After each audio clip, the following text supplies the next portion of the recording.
அப்ப என்னுடைய டோட்டல் ஃபேமிலியில நான் பெரிய ஆளா வரணும், என் ஊர்லயே நான் பெரிய ஆளா வரணும். எம்எல்ஏவா தான் ஆகணும். வேண்டாம், அவரை துரத்து அடிக்கிறாங்க நம்ம எம்எல்ஏவை, வேண்டாம், நம்ம நேரம் எம்பி ஆயிடுறோம், வரவே வேண்டிய தேவையில்லை, அங்கே இருந்துக்கலாம். பெரிய ஆளா வரணும்னு நினைங்க, வர முடியும். நீங்க என்ன நினைக்கிறீங்களோ அதை தர்றதுக்காக இந்த பிரபஞ்சம் தயாரா இருக்குது. நம்ம கேட்கிற விதத்துல கேட்கணும். அதுக்கு தான் நமக்கு ஒண்ணு தேவை, கடைசி திறமை. அதை டெவலப் பண்ணிக்கோங்க. உங்ககிட்ட பர்சனலா ஒரு திறமை இருக்குது, அதை என்னன்னு கண்டுபிடிங்க. நிறைய பேரை கூப்பிட்டு கேட்போம், வாட் இஸ் யுவர் ஸ்பெஷல், சொல்லுங்க உன் பேர் என்ன, நீ எந்த ஊர், வாட் இஸ் யுவர் ஸ்பெஷல்னு கேட்டா ஏன் ஸ்பெஷல் என்னன்னே தெரியல. என்னமோ ஒன்று இருக்கு, கடவுள் ஒளிச்சு வச்சிருக்கான், நம்ம அதை பத்தி இன்னும் யோசிக்கல. இருக்கு, மைல் கணக்கில் நீந்தி கால்வாயை கடந்த பையனை பத்தி உங்களுக்கு தெரியும். ரொம்ப நாட்களுக்கு முன்னாடி ஓட்ட பந்தயத்துல மினிமம் செகண்ட்ஸ் இருந்ததை இன்னைக்கு தூக்கி சாப்பிட்டோம். திறமை இம்ப்ரூவ் ஆயிருக்கா இல்லையா? இம்ப்ரூவ் ஆயிருக்கா இல்லையா? நடந்து போறதே கஷ்டம், ஃபிளைட் ஓட்டுறது தெரியும். இன்னைக்கு லேடிஸ் ஃபிளைட் ஓட்டுறாங்க, ராக்கெட் ஓட்டுறாங்க. உண்டா இல்லையா? புதிய புதிய வேலைகளுக்கு நம்ம வந்துட்டோம், கண்டுபிடிச்சிட்டோம், நம்ம திறமையை இம்ப்ரூவ் பண்ணிட்டோம். அன்னைக்கு ஓடின வேகம் வேற, இன்னைக்கு ஓடின வேகம் வேற. அன்னைக்கு 100 மீட்டர் கடக்கிறதுக்கான நிமிஷமும் இன்னைக்கு 100 மீட்டர் கடக்கிறதுக்கான நிமிஷமும் ரொம்ப சுருங்கிருச்சு. நம்மளோட திறமை அதிகமாயிட்டே வந்துட்டு இருக்குது. அடுத்து நல்லா கேட்டுக்கோங்க, உங்களுக்கு அடுத்து வர போற அடுத்த வருஷம் இதே இடத்துல இதே மாதிரி ஒரு 300-400 ஸ்டூடெண்ட்டை கூட்டு வந்து உட்கார வைக்கிறப்போ உங்களை விட திறமையான மாணவர்கள் வந்து உட்காந்துருப்பாங்க. இங்க உங்களுடைய போட்டி மாறி போயிடும். உங்ககிட்ட வந்து வேலை பார்த்தான்னா அவனை போட்டியா நீங்க நினைக்க வேண்டியது வந்துடும். பட் பிரச்சனை போட்டி அவனா அப்படிங்கிறது இல்லை. நீங்க அடுத்த வருஷம் வரப்போற பையன் உங்களுக்கு போட்டியே இல்லை. நல்லா கேட்டுக்கோங்க, இந்தியாவுக்கு போட்டி அப்படிங்கிற ஒரு நாடு எது? இந்தியாவுக்கு எந்த நாடுப்பா போட்டி? இலங்கையா? சைனா. சூப்பர், அழகு. நம்ம அமெரிக்காவை சொல்லல, கரெக்டா? அமெரிக்காவை சொல்லல, சைனாவை தான் சொல்லிக்கிறேன். ஓகேப்பா. தமிழ்நாட்டுக்கு பிரச்சனையான ஒரு மாநிலம் எதுப்பா?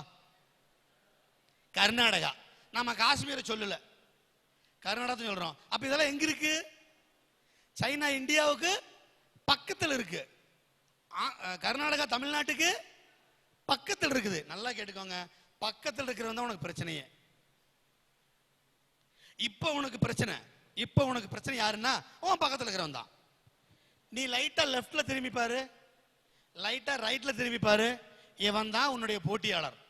நாளைக்கு நீ ஒரு இன்டர்வியூல போய் உட்கார்றப்போ, நாளைக்கு நீ ஒரு பெரிய சர்வீஸ் கமிஷன் எழுதுறப்போ, நீ நாளைக்கு ஒரு பப்ளிக் சர்வீஸ் எக்ஸாமுக்கு போறப்போ உனக்கு போட்டியா வரப்போறது யாருன்னா இந்த லெஃப்டும் இந்த ரைட்டும் தான்.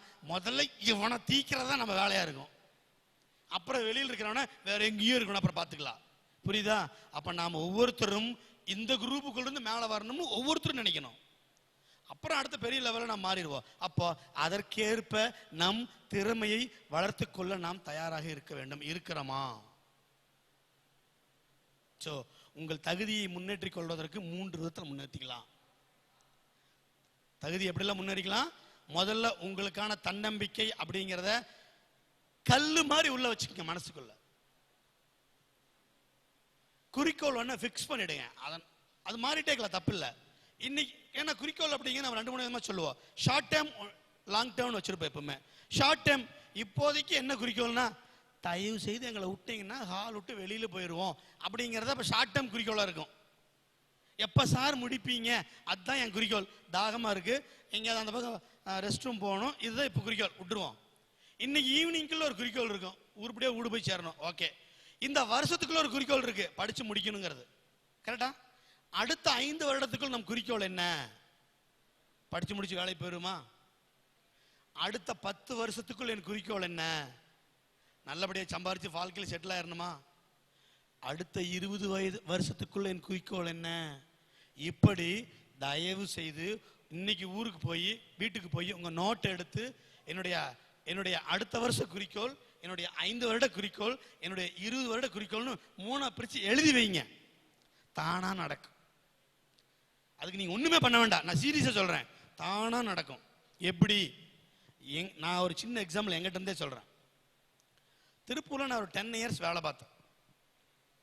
நல்ல ஹை சேலரி, வேலை பார்த்துட்டு போதும், திருப்பூர் லைஃப் பரபரப்பா இருக்குது, கொஞ்சம் அமைதியா ஒதுங்குவோம்ட்டு ஈரோடு, என் ஃபேமிலி ஈரோடு தான், நேட்டிவ்க்கே போயிடலான்னு சொல்லி திரும்பி இங்கே வந்தேன். ஆனால் நான் திருப்பூரில் ஒர்க் பண்ணது எல்லாமே பெரிய பெரிய பாம்பே கம்பெனிகள் தான், எல்லாமே பாம்பே கன்சர்னுடைய திருப்பூர் பிரான்ச்சில் தான் ஒர்க் பண்ணேன். ஸோ அப்போது அது மாதிரி இங்கே ஏதாவது இருக்குதா அப்படின்னு தேடி பார்த்தா ஒன்றும் தெரில. வந்து ஒரு சின்ன கம்பெனியில் போய் ஜாயின் பண்ணிட்டேன். ஆனால் என்னுடைய எய்ம் எல்லாமே என்னென்னா ஒரு நல்ல பெரிய பாம்பே கன்சர்னாக பார்த்து ஜாயின் பண்ணணும் அப்படின்னு தேடிட்டே இருந்தேன். ஒரு நாள் ஹிந்து பேப்பரில் ஒரு விளம்பரம் வந்தது. ஒரு well reputed Bombay concern in Erode want processing supervisor for its operations அப்படின்னு சொல்லிட்டு படித்து பார்த்தேன். ஓ, நாம் கேட்ட மாதிரி தான் இருக்கேன் அப்படின்னு சொல்லி ஒரு அப்ளிகேஷன் எழுதி அனுப்பிச்சேன். ஃபோன் பண்ணி இன்டர்வியூக்கு வர சொன்னாங்க. நேரம் இன்டர்வியூக்கு போனேன். இன்டர்வியூக்கு போய் பார்த்தா நான் ஒருத்தன் தான் உட்காந்துருக்கேன், வேற யாருமே வரல. ஏன் யாருமே வரல? யார் எதிர்பார்த்து காத்திருந்தானோ அவனுக்கு மட்டும்தான் இந்த வாய்ப்பு கிடைக்கும். யார் எதிர்பார்த்திருந்தானோ அவன் கண்ணில் மட்டும்தான் அந்த விளம்பரம் படும். ஜாயின் பண்ணிட்டேன். ஒரு நல்ல சேலரி கேட்டேன், கொடுத்தாங்க, ஜாயின் பண்ணிட்டேன். 3 years அந்த கம்பெனியோட அசிஸ்டன்ட் மேனேஜராக வந்தேன். அசிஸ்டன்ட் மேனேஜர் வந்து நம்ம ஆசை நிற்குமா பார்த்தேன். இந்த கம்பெனியோடைய மேனேஜராக மாறணும், அதுதான் நம்ம குயிக் எய்மாக இருக்கணும். ஆயிரணும். 3.5 வருஷம் ஆச்சு இங்கே வந்து அசிஸ்டன்ட் மேனேஜர் ஆகிக்கிறோம் அப்படின்னு சொல்லி மேனேஜரை பார்த்தேன். மேனேஜரு அவ்வளோ சாதாரணமாக நகர்ற மாதிரி தெரில. ஏன்னா அவர் இங்கே மேனேஜர், அவருடைய பிரதர் தான் பாம்பேல மேனேஜர். இப்போ 2 பேரும் ஸ்ட்ராங்காக ஃபெவிகால் போட்டு ஓட்டி உட்காந்துட்டாங்க.